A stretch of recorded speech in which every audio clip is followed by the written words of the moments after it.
Download this code and get free GPT-4o from codegive.com, link in the description below. Certainly.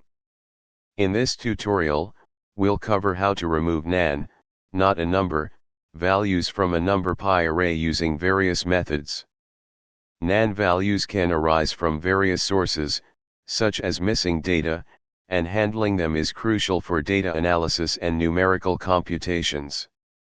What is numpy? Numpy is a powerful library in Python used for numerical computing.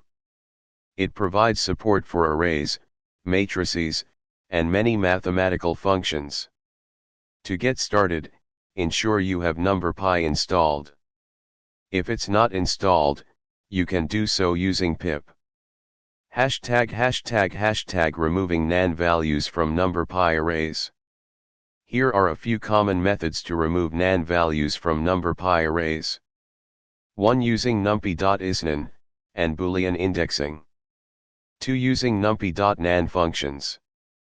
3. Using numpy.delete. Let's go through each method with code examples. Method 1, using numpy.isNan, and boolean indexing. You can use the numpy.isNan function to create a boolean mask that identifies nan values, and then use that mask to filter out nan values. Output asterisk.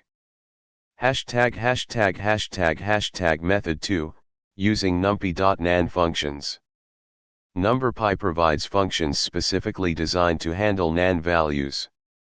One such function is np.nanmen, which computes the mean while ignoring nan values. However, if you just want to remove nan values, you can use np.nan_to_number, to replace nans with a specified value. Output asterisk. Method 3, using numpy.delete. You can also use numpy.delete, to remove nan values by specifying the indices of the elements you want to keep. Output asterisk. Summary. In this tutorial, we covered several methods to remove nan values from numpy arrays. 1. Using numpy.isNan, and boolean indexing to filter out nan values. 2. Using numpy.nan_to_number, to replace nan values with a specific number. 3. Using numpy.delete, to remove nan values based on their indices. These methods are useful when cleaning datasets for analysis or machine learning tasks. Always choose the method that fits your specific application and data handling requirements.